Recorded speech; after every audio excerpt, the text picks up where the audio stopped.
All right, so I squeezed all the water out of there pretty much. It's not like soaking wet. And then I just have damp, and I just take away all of the dust off my wheel head. And now this hand's wet and this hand's dry, so I'm not gonna slime it all over it because then it won't stick. So I just put it in my other hand because I'm right-handed and that's easier for me. And then this part of it's still dry. Okay? Now I did that, but it's off center, so I'm just gonna push it over. And if I need to, like if it's an oblong shape or something, then I'm just gonna whack it into more round. All right? And then I can sit here and I can wiggle. That's going to help suction it, cup it, and then I churn it, and then I wiggle. And now it's like sticking on there better. And then I take my finger and I suction cup it around the outside. This isn't going anywhere now. All right? So I'm scooted all the way up. My stool is hitting the wheel. Comfortable. Everything's based. Now I need water. If it's going to get sticky or hot, not enough water. All right? And if I want to wedge it a little bit, I just cup my hands together and pull up, and then I use the same position that I use my hands to center is what I do to push it back down again. This is not wedging like at the table. This is wedging on the wheel, which has the same name, but it's a little different. It still gets some of the air bubbles out if you have an air bubble, but you have to have nice clay when you start wedging, when you start throwing. You can't start with nasty clay from there and then come over here. Okay?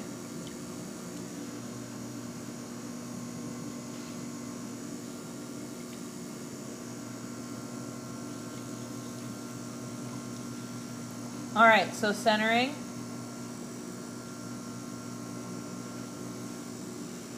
Left hand, like this. Please do it with your left hand so you get it in your brain. 90-degree angle. This part of my hand is going to be hitting the wheel head. If you ever get any clay down here that's mushing out, that's because this isn't touching enough here. This part of my hand is applying pressure. I don't grab it. Okay? I just apply pressure off of my wrist into that one spot. Okay? If you grab it, then it's going to be getting hit two different places and it's going to go wobble, wobble, wobble all the way around. With my right hand, I don't have it straight. I actually curve it so that I make this shape. Okay? You don't want just like this. A lot of you guys, when I watch you, are like doing this with your hands. If you look, when I go to make this positioning with my hands, they're totally intertwined with one another. All right? I'm using them as one force against my clay, and then my clay has to adhere to that.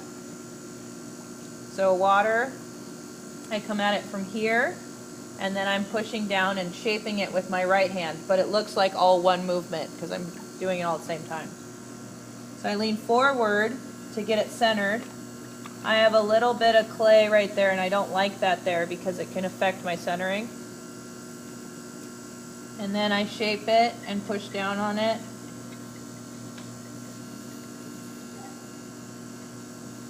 When it's not wiggling and everything's happy and not moving and it's solid, then I slowly relax and move away. Okay?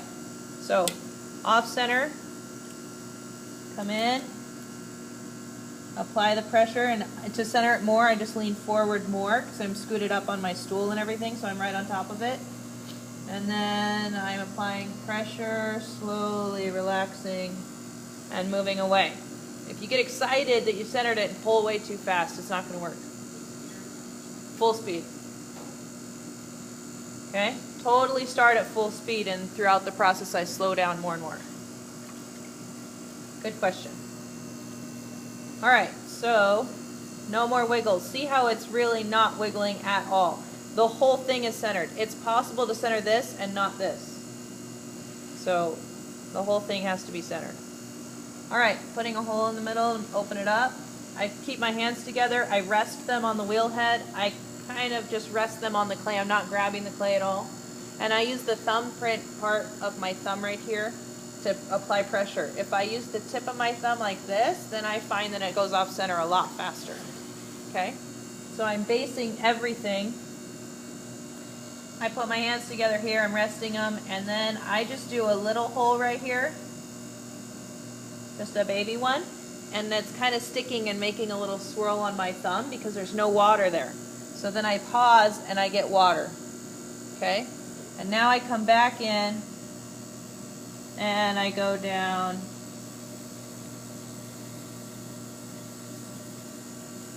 Okay? I stop my wheel. It's the only time I stop my wheel. Stick the needle tool in. And that's my thickness. Okay? That's a good thickness. Safe. I'm not too thin, I'm not too thick. Add a little bit of water for the next move. I don't touch it. And then I do this with my fingers. Left hand, ready, go. Okay? I lock my fingers into this position. I do not curve them or do anything like that. You'll have issues with it if you do that. So lock them in. I grab my wrist for support. Everything's faced. And then I'm still going full speed.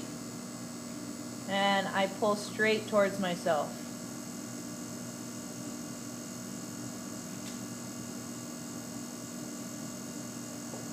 You need to really open it up. A lot of people don't open it up enough. It's going to get a little bit more narrow as you throw. Okay? Now something that's hard to notice is that I immediately come back in and I compress my bottom.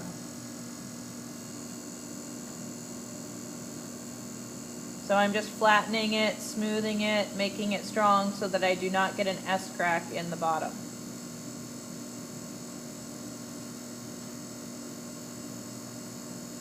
It's worth it to do this. Alright? If your lip is at all funky, sometimes when I pull out I get a little bump, then I just take my sponge and I just press down on that and make it nice now. Alright? So cylinder, I've gone straight out and made my bottom flat and level to do a cylinder. And now I'm going to slow down. I'm working always on the right side, and that's because of the way the wheel's spinning. If you work over here, you're eventually going to put your finger through the wall because it's coming towards you. So I'm always working on the right side. Doesn't matter if I'm left or right-handed. So I'm going to pinch it, and I can see how thick my wall is by testing that with these fingers. But to do a cylinder, I want to make a volcano shape, so I'm going to apply a lot more pressure with, I like to hold my sponge. You don't have to. I like to. Okay? Some people prefer it and some people don't. It's totally personal preference. But I'm going to be pinching, and my hands are connected and supporting each other, and I'm applying way more pressure with this first one with my outside sponge hand to make a volcano shape. So I push. I'm pinching, but I'm just expressing how much more pressure I'm doing with the outside hand. Okay? And then I push down a little bit on the lip. Please note how slow the wheel's going. Okay? I went some really fast and I just go slow after this. Wet the walls. No water in the middle, so I wet all the walls, and then I immediately take the water out of the middle so I don't get an S crack. I never want water sitting in there any longer than I have to. And now I'm going to push in. First I'm going to apply pressure right at the bottom, and I'm pushing straight in, and I get that little bump right there, and then I'm going to pinch below that bump with my left hand, and I'm pulling up. Straight up, making sure that I'm not going out at all.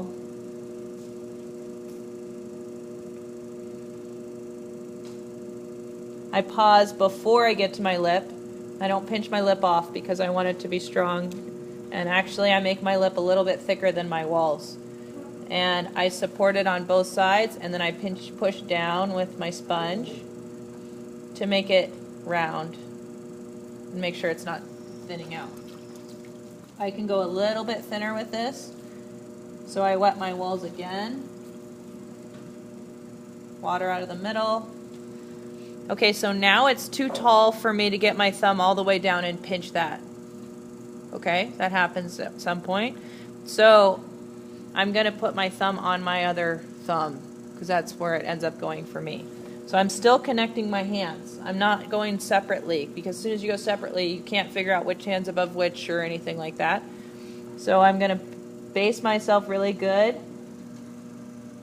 My hands are still making contact so that they're in sync with one another.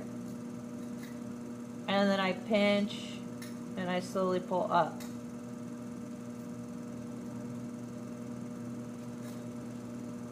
And I really focus on just locking my hands in and not moving them at all so that I get a nice consistent wool.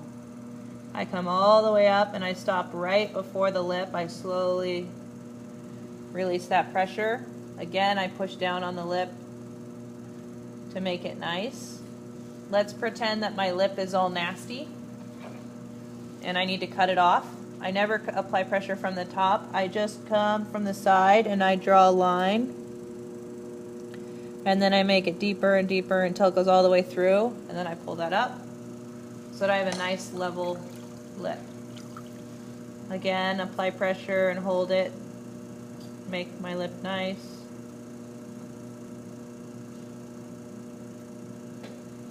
And then, let's say I want to change the shape of it. I'm going to take my rib and I'm going to still be applying pressure in the same place, but I'm leaning to the other side so that I can see that point and see where the rib is hitting, and then I can also see the silhouette of what's going on. So say I'm still applying pressure there, and I have to hang on to my rib really tight, and I go at it, I just hit it at a 90-degree angle. So I'll start right there. And when it goes out far enough, I move down. The further down you go, the more pressure you have to apply.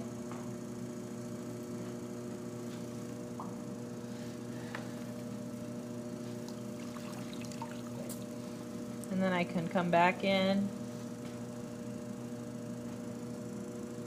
If I want to bring the neck of it in, then I get it wet on the outside.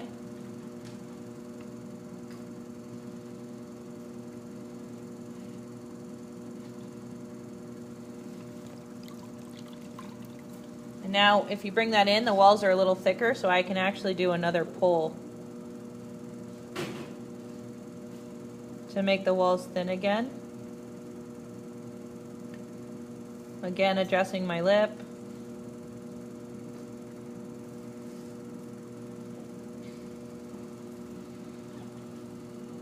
I'm just going to flare it out.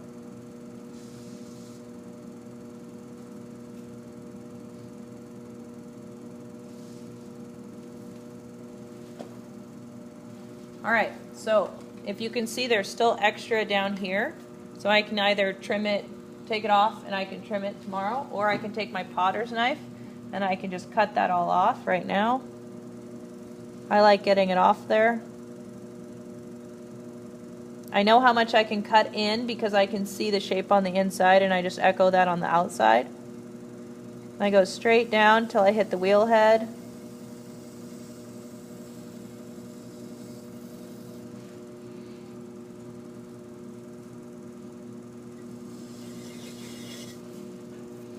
Peel all that off, clean that up.